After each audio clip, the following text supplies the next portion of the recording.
Les amis, les déclarations de Thibaut Courtois ont fissuré la Maison-Blanche et agité la presse espagnole. Je vais vous montrer ça aujourd'hui. Regardez, parce qu'on, ça y est, on parle de crise totale. C'est la presse catalane qui en parle. Regardez, avec ce mot et la question, que va faire Florentino Pérez, les amis? Carlo Ancelotti est-il en train de vivre ses dernières heures au Real Madrid? Regardez également la une de AS de ce vendredi.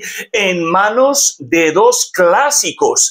Et pour Carlo Ancelotti et pour l'ensemble du groupe Real Madrid, on nous dit très clairement en page intérieure que suivant le résultat des deux prochains classicos, finale de Copa del Rey et en Liga, l'avenir de Carlo Ancelotti sera défini, plus celui de plusieurs figures de ce 11 de départ du Real Madrid. Regardez ces visages ici. On nous dit là, dans l'interligne, que Solari et Raúl, deux de la Maison-Blanche, vous le savez, notamment Raúl qui est entraîneur de la Castilla et Solari qui a été joueur et entraîneur également du Real Madrid, seraient dans l'antichambre pour éventuellement prendre la place pour le mondial des clubs cet été, et on préparerait la suite avec possiblement deux hommes. On nous parle de Jürgen Klopp et de nouveau de Xabi Alonso, les amis. Qu'en pensez-vous? Dites-moi si l'un de ces profils pourrait, selon vous, remplacer Carlo Ancelotti. Ce qui est sûr, c'est que la presse catalane nous annonce que Ancelotti s'est cuit, sentenciado. On nous annonce très clairement que Florentino Pérez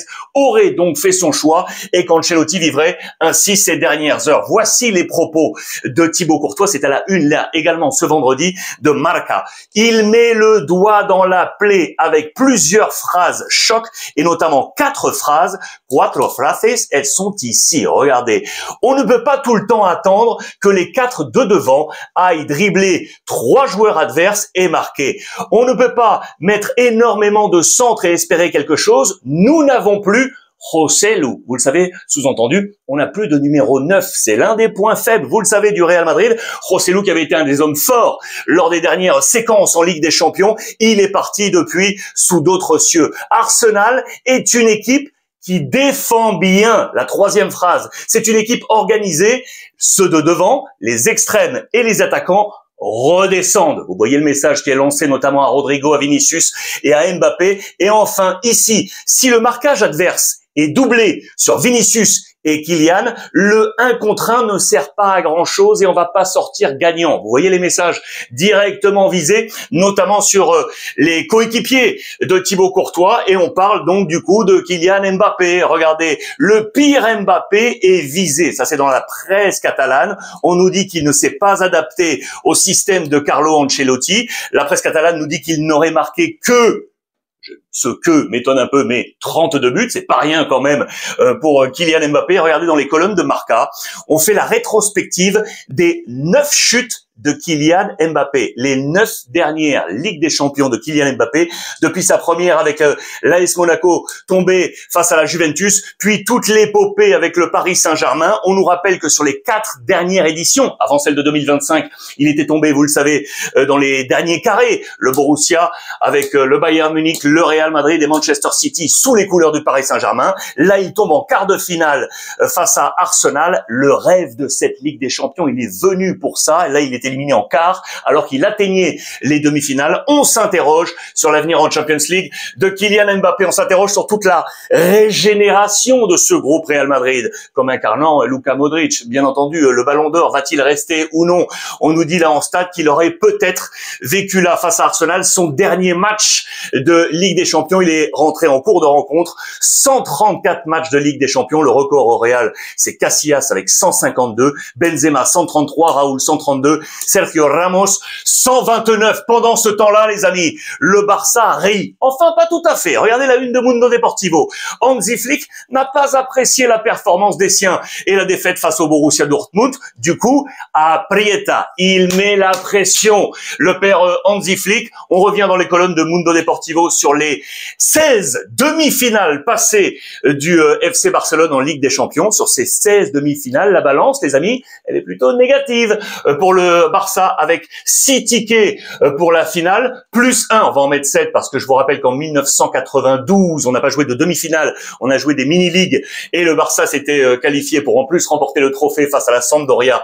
On s'en souvient avec Ronald Koeman.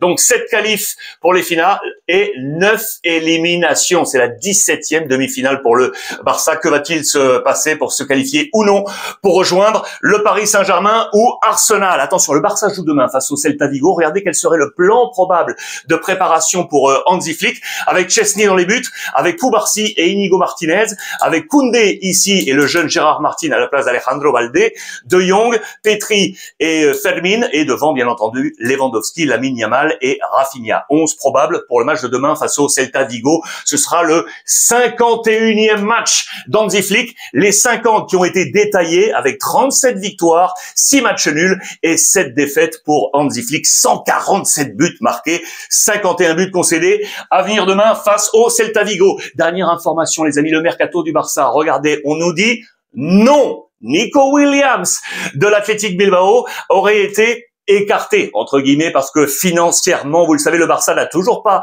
le fair play pour les saisons prochaines et du coup, Deco et Laporta auraient décidé de ne pas renforcer les positions d'extremos, les latéraux offensifs, avec Rafinha, avec Lamine Yamal, et de numéro 9, confiance absolue pour Lewandowski, Ferran Torres, et du coup, eh bien, Nico Williams resterait du côté de l'Athletic, en tout cas ne viendrait pas du côté du FC Barcelone. Je vous rappelle qu'il a marqué hier avec l'Athletic en quart de finale de la Ligue Europa pour face aux Rangers pour se qualifier pour la demi face à Manchester United, vous le savez, qui a fait tomber l'Olympique Lyonnais. De l'autre côté, Tottenham face à Bodo Glimt. Voilà les amis pour ce point complet. Dites-moi ce que vous pensez un peu de tout ça, de l'actualité du Barça et surtout de l'actualité du Real Madrid. Est-ce que vous voyez Klopp, Xabi Alonso arriver au Real, Raúl Solari faire l'intermédiaire ou rester, et surtout donc Ancelotti partir? Je vous lis en commentaire. Passez une bonne journée les amis et profitez des vôtres.